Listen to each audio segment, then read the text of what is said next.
Welcome to This Week in Hastings Headline History, where we take a look back at what was making news around Hastings and St. Johns County, Florida, over a century ago. These are stories directly out of the pages of the Hastings Herald, which was published weekly in the early 1900s. It is fascinating to hear what they were talking about and how they spoke in their articles from over 100 years ago. So sit back and enjoy as we go back to the stories that were the talk of the town in 1920. Hastings gets new sugar refinery. Definite assurance of that fact was given late this week when representatives of the United Sugar Corporation placed in the newspapers of Hastings, Palatka, and Jacksonville display advertisements calling for bids for constructing a spur track and for building from 12 to 14 workmen's houses and for excavating mill and building foundations about 3 miles west of Hastings, Florida. Under present plans, the refinery will be complete and ready for operation by November 1st, 1921. Minister of Hastings assists in saving a crew of a helpless schooner off Crescent Beach. An opportunity to participate in the rescue of the crew of a helpless schooner fell to the lot of Reverend J.C. Jones, pastor of the Methodist Church South, and Sam Kaiser last week at a point near Crescent Beach. Mr. Jones and Mr. Kaiser were on their way to Crescent Beach at the time that they sighted a 50-foot schooner nearly a quarter of a mile offshore and noted a man signaling to them from the boat. As they watched, the man dove overboard and commenced to swim toward shore, dragging with him 2 life preservers on which he had tied a suitcase containing his clothes. The tide being offshore and the current heavy, he was carried some distance down the beach, failing to make a landing until after having been in the water an hour and a half. The 2 men in the meantime watched him, ready to offer assistance when the opportunity arose.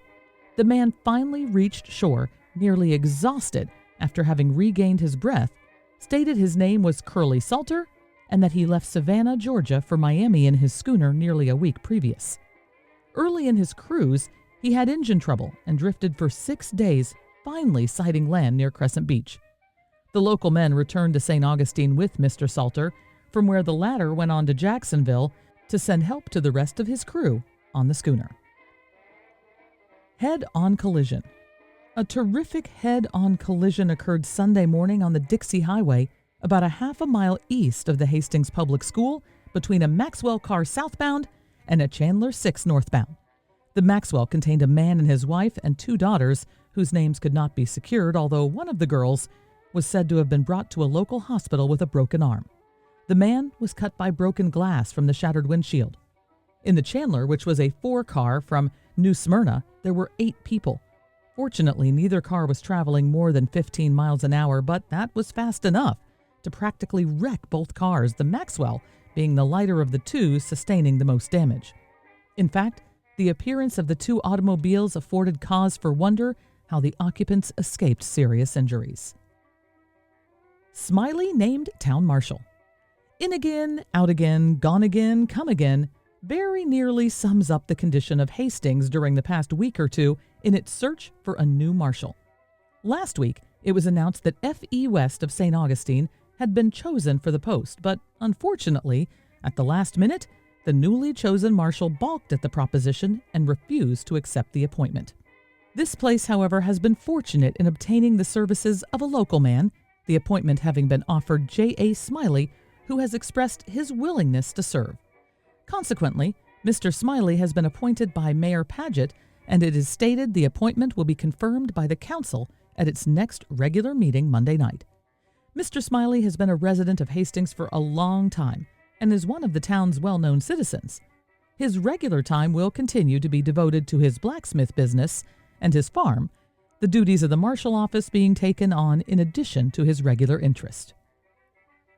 And this week, after observing Veterans Day last week, here is a great story about how some local folks turned Armistice Day, which is what Veterans Day was called back then, into something extra special. A war romance ended in an Armistice Day wedding and a beautiful Daytona home. To be wounded almost unto death, to return to find his wife, the wife of another, to receive a score of offers for marriage from every quarter of the globe, and to choose his wife from Daytona, a Florida woman, who read of the almost tragic dual romance in the Daytona Daily News, to be married Thursday in Daytona on the 2nd anniversary of the signing of peace, Those are a few of the highlights in the romantic, tragic career of Miles Roth, formerly of Allentown, Pennsylvania, for the past year a resident of Daytona, who was married to Miss Myrtle Duke Messing at her home by Harry A. Horn, a lawyer and notary public. The ceremony was performed under the flag under which the groom had fought and almost died for his country. Hastings has taken its proper place in the world of amateur baseball. After relapse of several years, Hastings is once more in line to watch its own home ball team play on the home grounds. The team, which will make Hastings its headquarters in the future, is the Fast Moccasin Branch team, regarded as one of the best secondary teams in the state, and one which is certain to create and hold a strong local following. The team is starting out with the support of the entire local community. The use of the old baseball diamond has been donated to it by R.M. Burt. The local merchants and businessmen have subscribed to a fund for the purpose of cleaning the diamond and putting it into shape, and general enthusiastic support has been made evident. Playing under the name of the Spuds, the team plans to represent the entire local section, especially as its players are all local men coming from Hastings, Elkton, and Federal Point. I hope you enjoyed this week's edition of Hastings Headline History. This podcast is brought to you by Presenting the Past, bringing history back to the present through historic presentations and the sale of treasures from days gone by.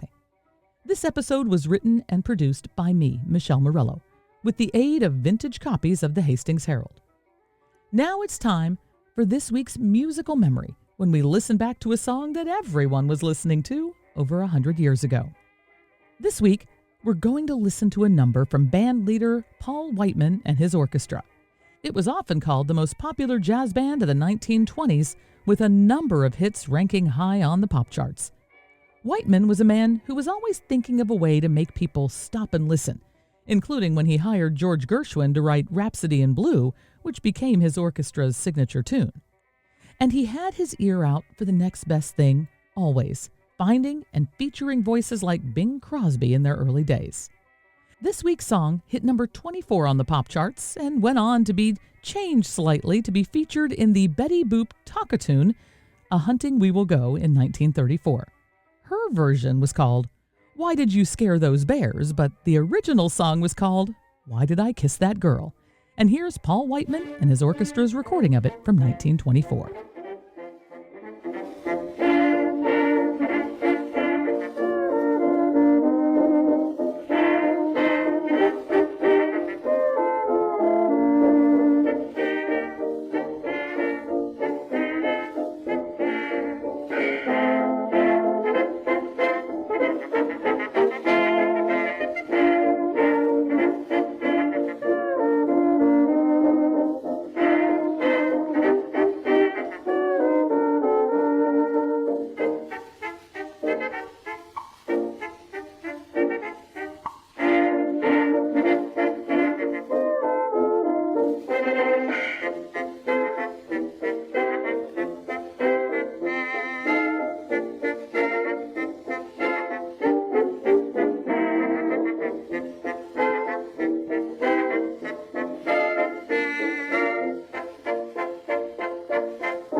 Why did I kiss that girl?